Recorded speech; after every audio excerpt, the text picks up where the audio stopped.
নমস্কার, আমি আফরা আহমেদ আর আপনারা দেখছেন খবর এখন বাংলা। আর আজকে আমরা আছি বসিরহাট ঘড়িবাড়ি। আর আপনারা এখানে দেখতে পাচ্ছেন এখানকার পরিস্থিতি। এখানে রাস্তাতে আগুন ধরিয়ে গাড়ি টাড়ি সমস্ত কিছু অবরোধ করে মহিলারা অবরোধ করেছেন শুধুমাত্র জলের জন্য। আমি এখান থেকে শুনে নেব এখানকার গ্রামবাসীরা কি বলছেন, কিসের জন্য, মেইনলি কিসের জন্য আজকের এই অবরোধ।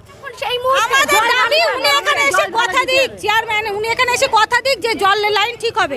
পচা জল আসলে আমি চেঞ্জ করাবো ওই জলে। হ্যাঁ, কিরম লাগে দেখুক, একটু হাতে পায়ে দিয়ে দেখুক। আমরা যে এত বছর ধরে 12 নম্বর ওয়ার্ড 13 নম্বর ওয়ার্ড দিয়ে আসছি, একটা বাচ্চাদের জল করতে পারে না। খাওয়া হচ্ছে, বাচ্চাদের চা খাচ্ছে, আসবে কথা দেবে, তারপরে অবরোধ উঠবে, নাইলে উঠবে না। একটা ফ্যামিলিতে কত বাড়ি জল নেই, সেই জলটাই তো আমরা না করতে আমরা কি করে থাকবো। আমরা দেখতে পাচ্ছি ঘড়িবাড়িতে অবরোধ করা হচ্ছে। আমরা একবার ঘড়িবাড়ি এলাকাবাসীর কাছে শুনে নেবো আজকে অবরোধের কারণটা কি। আজকে যে অবরোধ করেছেন, অবরোধের কারণটা কি? শুধু জল খারাপ দিচ্ছে, আমরা জলের গন্ধে আমরা মানে কোনো কাজ করতে পারছি না। বড় পথ করেছিলাম, সে ওরকম মানে ছিল 1 সপ্তাহের মধ্যে জল ভালো করে দেবো। কিছুতে আর 6 মাস চলে গেল, যেই ভোট দিতে গেল সেই সম্পর্ক উঠে গেল, আবার সেই জল একই জল গন্ধ।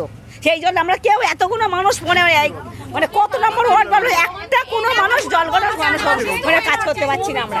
কেউ করবো, বাচ্চা কাচ্চা সবার সব আছে, তাহলে এরম ভাই ভোগ করে কত ভোগ করে বৃষ্টিতে জল বন্ধ, সেই জল পাস করতে পারছি না। মানে জল ছাড়লে গন্ধ, এত গন্ধ মানে সহ্য হয় না। এইসব টপিক্যালে সব ঠিক করেছি, ঘাড় এইসব পচা জলে টপিক্যালে ঠিক করেছি, এত জল বন্ধ কি করে পাস করব আমরা?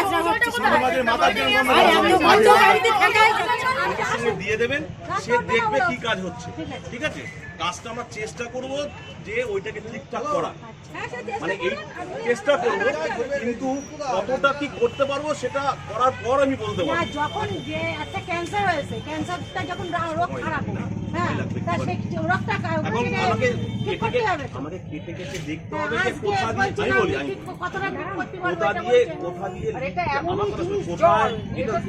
আগে আমার কথা শুনে নি, কোথায় লিক হয়েছে তো আমি জানি না, আমি ঘুরে এখন এই তো মেশিন বলে আমি আপনাদের বলছি কোথা থেকে লিক হয়েছে বলবো। আমি লিকির পাড়ার ওই যেখানে মাছ ছড়ায়, যেখানে চিংড়ি মাছ ছাড়ায় ওই এলাকাটায় দেখুন, ওখানেই পেয়ে যাবেন। আর কোথাও লিক হয়েছে কেন বলছি, 13 নম্বর ওয়ার্ড ওই ভেতরটায় যান, ওদিকে জলে গন্ধ না, কিন্তু এইখানটা গন্ধ কেন?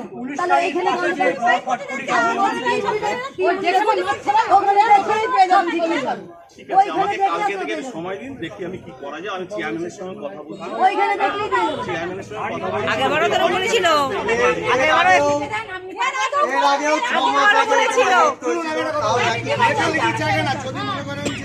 দুদিনের মধ্যে কাজ আরম্ভ হয়নি, আপনারা আবার অবরোধ করবেন। ঠিক আছে, সময় দিতে হবে, পরিষ্কার কথা। অবরোধ ব্যাপারটা আগে শুনে বুঝে নিন, নিয়ে আপনারা অবরোধ করবেন। আমাদের কিন্তু 1 সপ্তাহ সময় দিতে হবে, কেননা সবকিছু অ্যারেঞ্জ করতে হবে। বলছি তো 1 সপ্তাহ সময় দেবো।